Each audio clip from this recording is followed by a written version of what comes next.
Salut tout le monde! On espère que vous allez bien. Alors aujourd'hui, on revient avec un nouveau top 5. Donc aujourd'hui, on peut vous faire un top 5 de comment survivre à votre fin d'année. Donc comme vous le savez, la fin d'année, c'est pas une période nécessairement facile. Hein? Les cernes se creusent, mais le beau temps revient. Donc, Oui. Si vous voulez profiter du beau temps avec vos amis, votre famille, tout en avançant votre travail, sans pleurer la nuit. Oui, ben, on va vous donner 5 conseils qu'on essaie du mieux qu'on peut d'appliquer. Ouais. Numéro 5. Donc, la première chose dont on veut vous parler, c'est de ne pas attendre, procrastiner sur votre correction. On en parle quasiment à chaque vidéo de la correction, mais on vous conseille de ne pas accumuler des piles de correction. Mais ça, c'est pas notre pile. Non.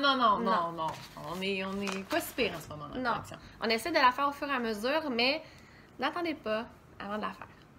Puis le petit conseil qu'on peut vous dire pour ça qui peut aider, c'est qu'avec le temps, on s'est rendu compte que c'était bien de planifier d'avance, dans le fond, ce que vous voulez faire comme évaluation ou comme projet en fin d'année. Parce que des fois, on attendait à la fin pour finir des projets, puis veut pas quand on attend la fin, ben on se ramasse à corriger la dernière semaine d'école. Numéro 4. Le prochain conseil qu'on peut vous donner, en fait, c'est, surtout nous, on travaille avec les grands, hein? Donc, troisième cycle, des fois, ça veut dire petites odeurs. Ça veut dire puberté. Oui, puberté, hein? Donc, c'est sûr que rendu au mois de juin, dans la classe, vous savez, il fait chaud. Puis les élèves qui commencent leur puberté, des fois, Ils vont jouer au soccer. Oui. Puis là, ils reviennent, ils ont eu chaud. Et le dessous de bras a comme une odeur spéciale.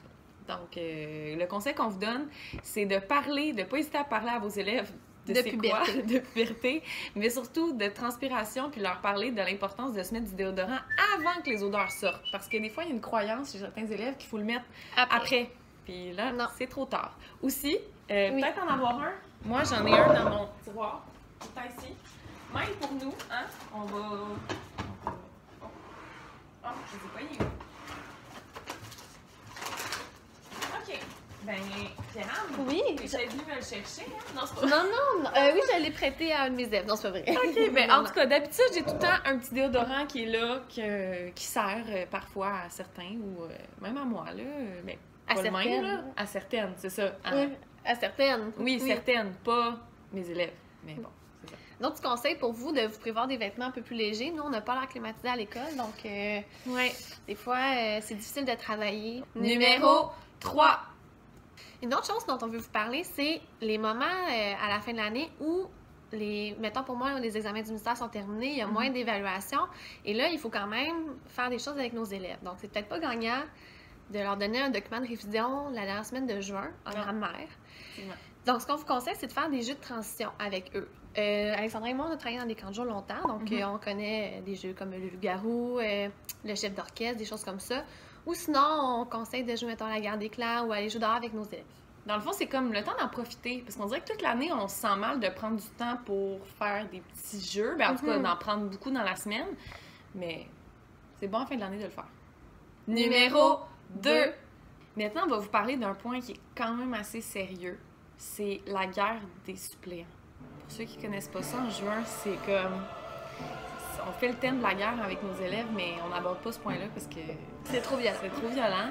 Mais au mois de juin, là, quand on a une journée qu'on veut prendre en congé, tout le monde veut prendre cette journée-là en congé. Donc, c'est comme la guerre aux suppléants. On essaie de se trouver des remplaçants, mais on n'est pas tout le temps capable. Donc, le truc, c'est de réserver vos suppléances à l'avance et d'essayer de vous trouver soit quelqu'un peut-être que vous connaissez ou encore d'appeler un peu plus longtemps d'avance au centre d'appel si vous en avez un dans votre commission scolaire.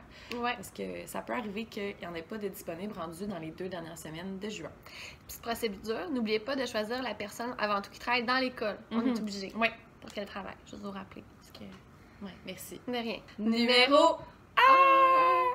Donc, la dernière chose dont on veut vous parler, c'est vraiment quelque chose qui nous rend émotive, sensible. C'est vraiment la dernière journée d'école. Notre conseil, c'est de ne pas porter de mascara cette journée-là. Oui. Parce que moi, je pleure facilement. Toi aussi. Oui. Puis je pensais même pas pleurer parce que de nous deux, tu sais, je pense... Moi, je pleure souvent devant les films de chiens. Oui, on peut en témoigner. Marley et moi, là, mettez pas ça dans Pierre-Anne. Oui. Mais à la fin de l'année, tu pleurais, hein? C'était... Oui. Mais même moi, là, j'avoue que je pensais même pas... Mais finalement, on dirait que L'émotion est là, hein, la dernière journée de juin, puis... Mais nous, on a une aide d'honneur, on doit Ouais. passer, toute l'école nous applaudit, les Ouais. élèves, puis là, on passe avec nos grands. Là, après ça, c'est fini, Ouais. et là, j'y pense, je suis quand même un peu émue. Ouais. Fait que c'est sûr que quand les grands quittent pour le secondaire aussi, c'est qu'on les revoit comme moins, hein, ils viennent nous voir après, mais c'est plus émotif, je pense, Ouais. encore. Fait que mettez-vous pas du mascara qui coule, parce que les photos, ça va paraître. Ouais. J'étais contente de ne pas en avoir mis l'année passée. Alors, on espère que vous avez aimé la vidéo d'aujourd'hui. Et si jamais vous avez d'autres choses auxquelles vous pensez pour vraiment nous aider à survivre à notre fin d'année, écrivez-les en commentaire en bas. Alors, on se retrouve la semaine prochaine pour une autre vidéo. Bye! Bye!